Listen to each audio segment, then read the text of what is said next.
अस्सलाम वालेकुम फ्रेंड्स। आज मैं आप लोगों के लाया हूँ कुछ उर्दू के ऐसे अल्फाज जो कि हिंदी में समझें। ठीक है, कुछ ऐसे अल्फाज हैं जो समझ में जल्दी नहीं आता है और इसके लिए हम क्वेश्चन को क्या करते हैं, गलत करके आ जाते हैं। तो चलिए हम बिना ताख़ीर किए हुए कुछ अल्फाज को हम सॉर्ट आउट करते हैं। तो सबसे पहला आज का जो ये है शब्द है, अल्फाज है, वो है आमोज़गार। आमोज़गार का मतलब शिक्षक होता है, टीचर होता है। और दूसरा है सरगर्मी।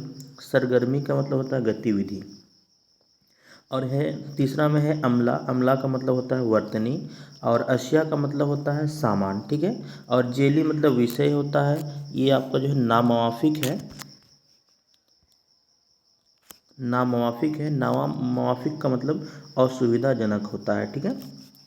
अगला क्वेश्चन है रसाई। रसाई मतलब पहुंच होता है। और जायज़ा यहाँ पे जो लास्ट वाला है यहाँ पे इस लाइन में, तो इसका जायज़ा का मतलब होता है अवलोकन करना, अवलोकन। ठीक है। अगला क्वेश्चन है मबनी। मबनी का मतलब होता है आधारित।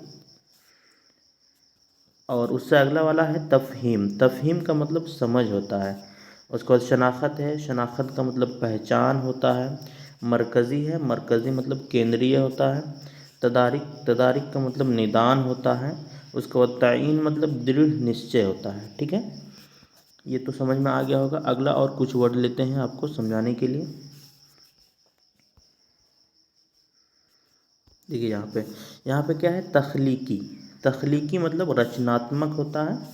और उसके बाद दिया है मवाद। मवाद का मतलब विषय होता है। उसके बाद पेवस्तगी है ये, पेवस्तगी, इसका मतलब निरंतरता होता है, निरंतरता। उसके बाद यहाँ पे दूसरा ये है रब्त। रब्त का मतलब संबंध होता है, संबंध।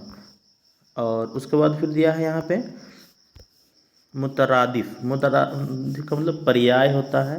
उसके बाद रवानी दिया है। रवानी का मतलब प्रवाह होता है।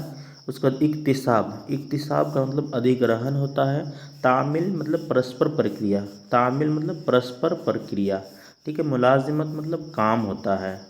तो दोस्तों आपको और भी अगर वर्ड चाहिए तो आप हमें कमेंट में भेजें, मैं उसको सॉर्ट आउट करके आपको फिर से वीडियो बना कर डाल दूँगा। प्लीज़ मेरे चैनल को सब्सक्राइब करें ताकि हमको मोटिवेशन मिले और वीडियो बनाने के लिए।